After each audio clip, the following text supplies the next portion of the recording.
Hi friends, ఎలా ఉన్నారు? Friends, Maha Kumbh Mela జరుగుతున్న వేళ అక్కడి మహిళా పోలీసులు అనుమానాస్పదంగా తిరుగుతుంది అనే అనుమానంతో ఒక ముస్లిం మహిళను పోలీస్ స్టేషన్కి విచారణ కోసం తీసుకెళ్లగా అక్కడేం జరిగింది? అసలు ఆ ముస్లిం డ్రెస్లో ఉన్న మహిళ ఎవరు? ఎందుకు పోలీసులకు ఆవిడ మీద అనుమానం కలిగింది? ఈ విషయాలన్నిటి గురించి ఈ వీడియోలో మీకు నేను వివరంగా చెప్పబోతున్నాను. వీడియోలో చాలా విషయాలు చెప్పబోతున్నాను కాబట్టి వీడియోని చివరి వరకు స్కిప్ చేయకుండా చూడండి. అంతకంటే ముందు మీలో ఎవరైనా మా ఛానల్ని సబ్స్క్రైబ్ చేసుకోకపోయి ఉంటే గనక వెంటనే సబ్స్క్రైబ్ చేసుకోండి. పక్కనే ఉన్న బెల్ సింబల్ని ప్రెస్ చేయడం మాత్రం మర్చిపోవద్దు. ఇక వీడియోలోకి వెళ్ళిపోదాం, పదండి.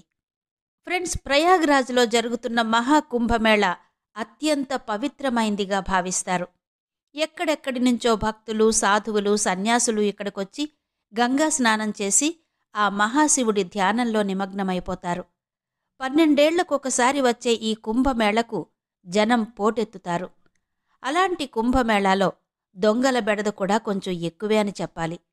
అంతేకాదు, సాధారణంగా తీవ్రవాదులు కూడా ఇలాంటి వాటి కోసమే ఎదురు చూస్తూ ఉంటారు, వినాశనం తలపెట్టడానికి. అయితే అలాంటి సందర్భంలో కుంభమేళాలో ఒక హిజాబ్ ధరించిన మహిళ అనుమానాస్పదంగా కనిపించడంతో ఆమెను మహిళా పోలీస్ స్టేషన్కు విచారణ కోసం తీసుకెళ్లారు. అసలింతకీ ఆ మహిళ ఎవరు? ఫ్రెండ్స్, ఆ మహిళ పేరు సీమా అన్సారీ. ఆమె ఆ జిల్లా కలెక్టర్. ఆమె నిజాయితీకి, కఠినత్వానికి పెట్టింది పేరు.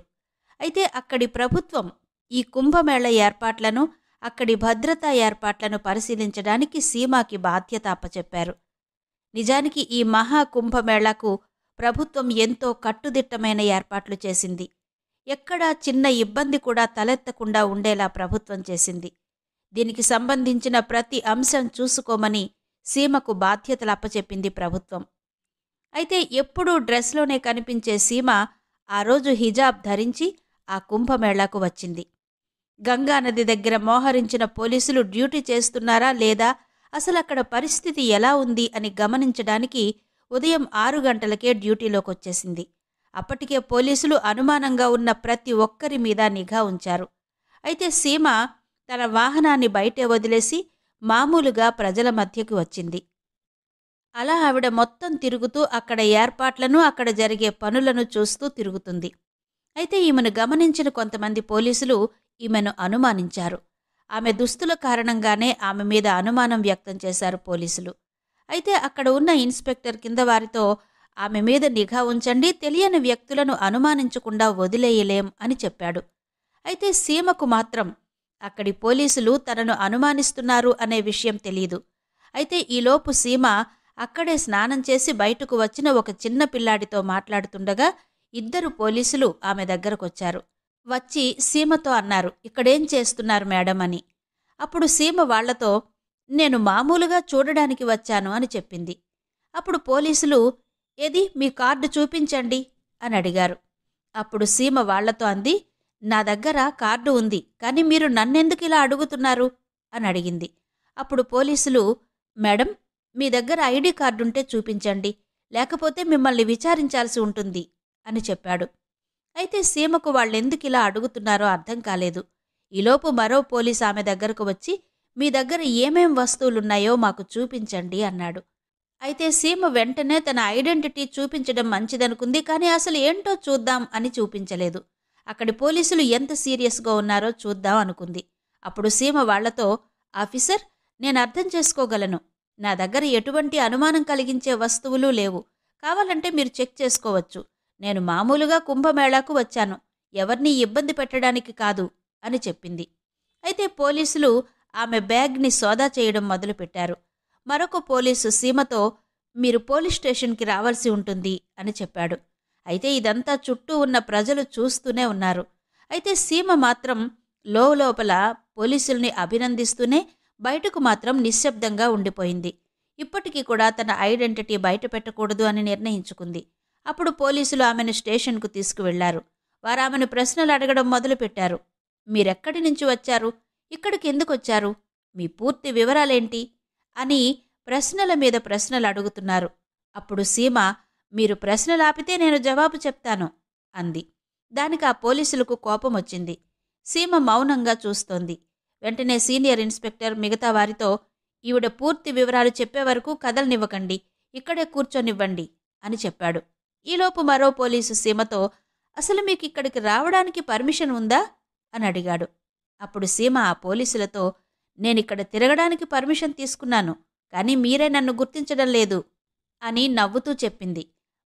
దాంతో ఆ ఇన్స్పెక్టర్కి కోపం పెరిగిపోయింది. ఈలోపు మరో ఇన్స్పెక్టర్, మేడం మీరు సమాధానాలు చెప్పండి, మౌనంగా ఉంటే కుదరదు అన్నాడు. ఈలోపు సీమ బ్యాగ్లో నుంచి వాటర్ బాటిల్ తీసి, ఇదైనా నేను తాగొచ్చా అని అడిగింది.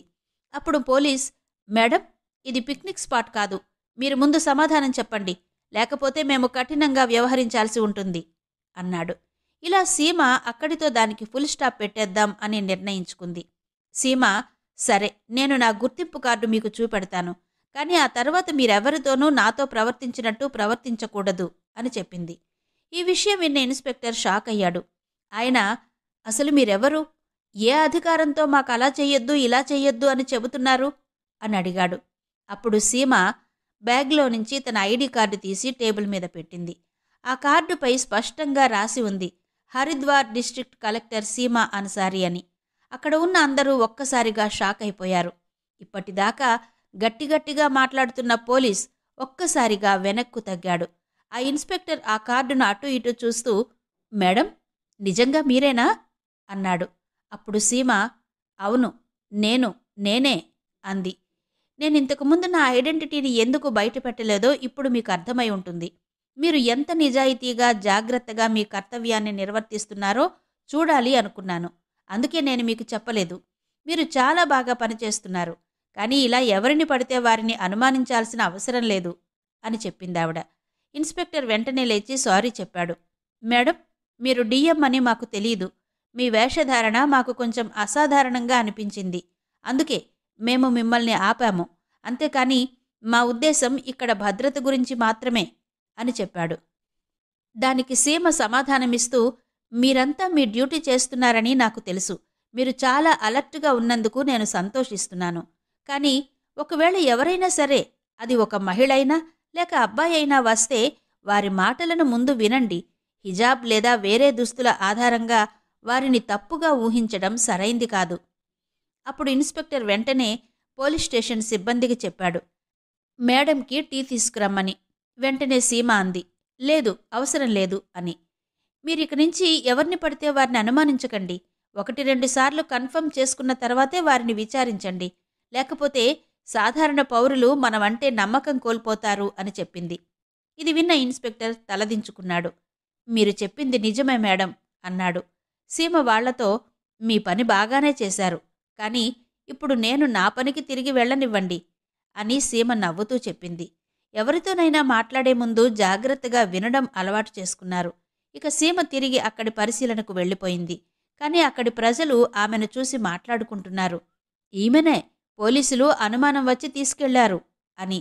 అయితే ఈ ఘటన జరిగిన కొద్దిసేపటికే మొత్తం పోలీస్ శాఖకు ఇది వ్యాపించింది. ఈ విషయం జిల్లా ఎస్పీకి కూడా చేరడంతో ఆయన వెంటనే ఆ పోలీస్ స్టేషన్ ఇన్స్పెక్టర్కు ఫోన్ చేసి, ఏం ఇన్స్పెక్టర్, నేను విన్నది నిజమేనా? మీరు మన డిస్ట్రిక్ట్ మేజిస్ట్రేట్ని అనుమానించి స్టేషన్కు తీసుకువచ్చారట, నిజమా అని అడిగాడు. అప్పుడు ఆ ఇన్స్పెక్టర్ తడబడుతూ జవాబిచ్చాడు, సార్ ఇది మా పొరపాటే. ఆవిడ వేషధారణ ప్రవర్తన వల్ల అనుమానం వచ్చింది. కానీ మేడం మాకు ఈ మొత్తం గురించి వివరించి మా తప్పును అర్థం చేసుకునేలా చేశారు అన్నాడు. అప్పుడు ఆ ఎస్పీ, జాగ్రత్తగా ఉండండి, ఇంకోసారి ఇలా జరిగితే మీరు పర్యవసానాలను ఎదుర్కోవడానికి సిద్ధంగా ఉండండి అని చెప్పి ఫోన్ కట్ చేసేశాడు. ఈ ఘటన జరిగిన కొద్ది రోజులకే సీమ పరిపాలనా సిబ్బంది మరియు పోలీసు దళాల కోసం ఒక చిన్న సమావేశాన్ని ఏర్పాటు చేసింది. కుంభమేళా వంటి అతిపెద్ద కార్యక్రమాన్ని మీరు నిర్వహిస్తున్నందుకు మీ అందరినీ చూసి నేను గర్వపడుతున్నాను. కానీ చట్టాన్ని అనుసరించడంతో పాటు నేను మీకు ఒక విషయం చెప్పాలనుకుంటున్నాను. మన మానవత్వాన్ని కాపాడుకోవాలి. ప్రతి వ్యక్తిని అనుమానించాల్సిన అవసరం లేదు. అందరిలో భిన్నంగా కనిపించే వ్యక్తులు తప్పు చెయ్యరు, వారిని గౌరవించండి అంటూ చెప్పింది. ఆమె మాటలు విని అక్కడున్న వారంతా శ్రద్ధగా విన్నారు. అప్పుడు ఇన్స్పెక్టర్ అందరి ముందు సీమాకు సారీ చెప్పాడు.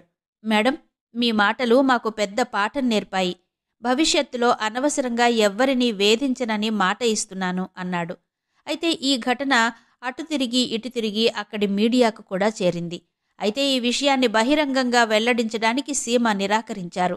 ఆమె మాట్లాడుతూ, ఈ ఘటన వ్యక్తిగతం, దాన్ని ఉదాహరణగా తీసుకోవాలి తప్ప వివాదాల్లో భాగం చెయ్యకూడదు అన్నారు. చూశారు కదా ఫ్రెండ్స్, సీమ లాంటి వ్యక్తులు మన దేశానికి ఎంతో అవసరం. ఫ్రెండ్స్, మరి ఈ కథ మీకెలా అనిపించింది? కమెంట్ బాక్స్లో చెప్పండి.